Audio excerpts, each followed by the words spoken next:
Let's take a look at that side. Darren Keat keeps his place in goal, and so does Sibusiso Komalo and Anele Nuta. They'll be joined by Kaizer Chiefs centre player of Eric Matomo and Tefo Mike Mate. Dean Furman gets the nod again, as expected, to wear the captain's armband, and he'll be playing alongside Renil Welechoronyane and Amanda Masango, who both replace the injured Fulani Serrero and Andile Jali, who will start on the bench. Now, the rest of the starters remain the same, with the front pair of Tekelo Raki and Bongani Ndulula expected to play in front of Orlando Pirates' Opa Manisa.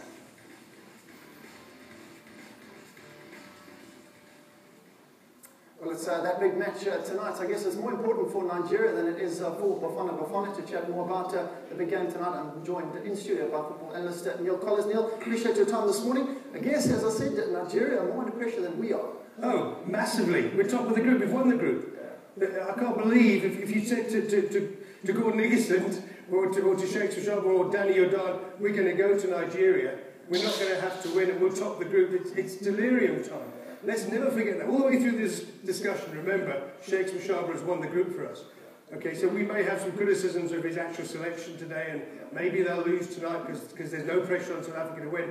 Always remember, we're top of the group, we've won the group, we're going to Equatorial Guinea, dodgy old place, but we're going to go to AFCON.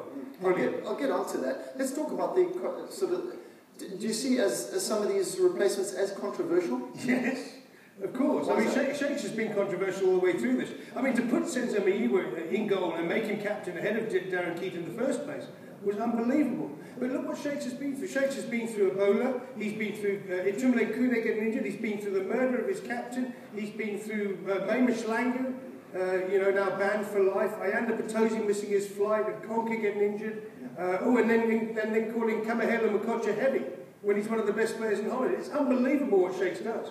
But he comes up with the results, and you can't argue with that. And personally, I love it. He reminds me of Sir Alex Ferguson. He's not scared to have a go at the players. He's not scared to do what he feels. He doesn't really care what anyone else thinks. He's the Sir Alex Ferguson so far of what we're seeing. Now let's talk about travelling to Nigeria. I mean, it's not the worst place to travel in Africa, because Africa is a tough place to travel. What do we know of this stadium and this sort of town, I guess? This is the Akwa Ibom Stadium in Uja. It's a new stadium, it's state-of-the-art. I've had some Nigerian guys telling me that it's going to be the greatest stadium in Africa, how it can compete with Soccer City and Nelson Mandela Bay and Mozambique, but apparently the best stadium, north of here. And 60,000 people will be there tonight. It's more or less an opening. It's kind of the big game so far in that venue. Fantastic. I don't know what the surface is like. I've travelled to other places in Africa with our under-17s and are being treated badly, but as I understand it, they've got a lovely hotel, lovely swimming pool, they've settled very quickly. I've got text from Dean Furman, he's happy, and if Dino's happy, then the team's happy. I think, it's set up for an absolute classic tonight, because we never beat Nigeria. Mate, in Chad, we didn't beat Nigeria. In Cape Town, recently, when they were at their worst end, Keshi was on the brink, Nigeria were about to be suspended, Vincent Inyama, this brilliant goalkeeper, best goalkeeper in Africa, plays in France, player of the season in France sometimes. He didn't play, and we still couldn't beat them in Cape Town. So tonight, imagine if we pick up a point, or we get a win, and Nigeria go up because Congo have beaten Sudan. That's the scenario tonight. And then Nigeria won't make AFCON, the defending champions, the Super Eagles. Hell of a story. Yeah, hell of a story. I want to talk, you mentioned Dean Furman, I want to talk about his captaincy. Obviously, in difficult circumstances, taking over. What do you think of him thus far? It's a fairy tale.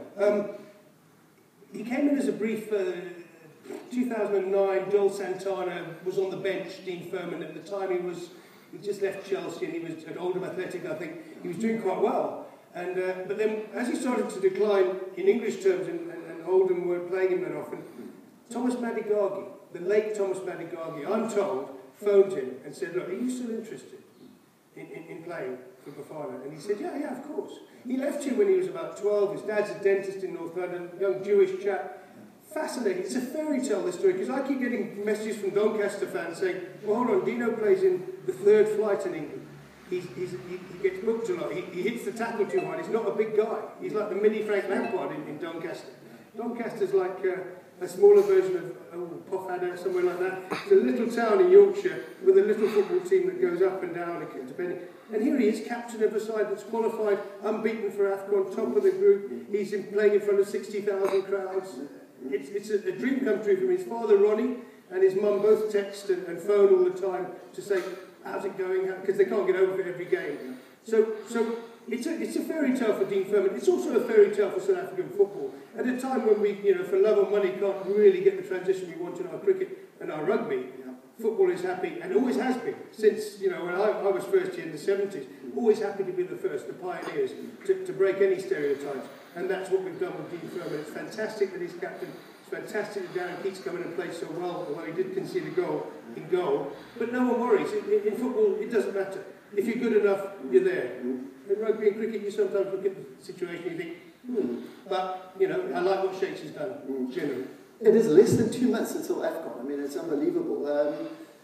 Tonight doesn't have a lot of ramifications for us, or does it, in terms of continuity? With less than 2 months to go, how do you see Coach Shakes Mashaba playing it in the next 2 months?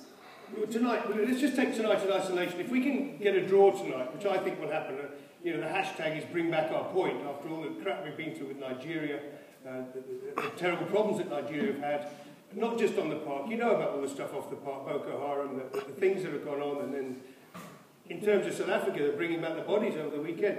It's such an emotional and high-pitched kind of event tonight that you have to look at it and say, if Shakes can get a draw, when Nigeria are desperate for a win, they've got 260 players playing professionally in Europe. We've got about 18. So they should win. But John Owen Mikel will be playing in that midfield with Furman, this little Doncaster lad around him. And we'll be looking at a situation where Bongani and Delula, who I think is a bit like Andy Carroll, 1 minute he looks like a cart horse, the next minute he's an absolutely brilliant striker. If we can just pick up a draw tonight, go through the unbeaten through the qualifying, we're already group winners, then we go in, and only Algeria, I think, can actually look at us then and go, we can beat them. I think the rest of them are going to be looking at us, even Ivory Coast, and going, what's happened there? Because we are now a better side than we were under Gordon Nicholson. I know that there was bad luck. Bernard Parker's own goal will always be, the most unbelievable own goal I've ever seen. So we now go in with a bit of confidence. We're going up the world rankings. We're looking at players now eager to play for us. Tulani Serrero going as an Ajax player, even though he's injured, to Nigeria, says a lot about the way that squad's changed. From being thrown out by Egerton in Durban, he now wants to travel, even though he knows he's got a hamstring problem. Letlanola Majoro, desperate to play. He's on the bench tonight, even though he had a bad ankle. We've got a lot of changes tonight. I like the Masha Mighty change. Absolutely love that Masha Mighty, and we'll finally see Masha Mighty next to Matoho, the Kaiser Chiefs playing top of the league. Rivaldo Kutsi has done great. But how he can drop Andila Jali is completely beyond me, because Andila Jali, he had Mikel in his pocket in Cape Town, and we dropped him, and we put Yaya in. So we've got an average age of 26. He has to bring that down, I think, before AFCON. We have to. If Yaya goes to AFCON, it'll be. I love Yaya. He's a great player, right? But if he goes to AFCON, I'll feel a bit like we've not really progressed as much as we should have. I do think that we've got a midfield without him, and I do think Kamahela Makocha, who's playing for FC20 in Holland, should at some stage be patted on the back and said, well, give it another go, mate, or even Ayanda Patosi. But look, I'm not going to question Shakes at any point in this interview. I think he's doing great. Whatever he does seems to work. I don't know how he does it.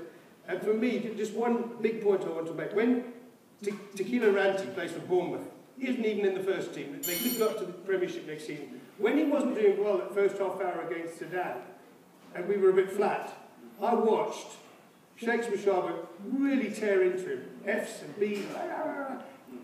Tequila Ranti turned around. And he absolutely was brilliant second half and scored a goal and tore Sudan apart. That is the secret of Shakes Mashaba. Tactics great, team selection controversial but interesting, motivation, so Alex Ferguson style, throwing boots around. The team talk apparently before the game is unbelievable. So I look forward to Shakes producing at least a point and remaining unbeaten and going into AFCON as a feared nation. What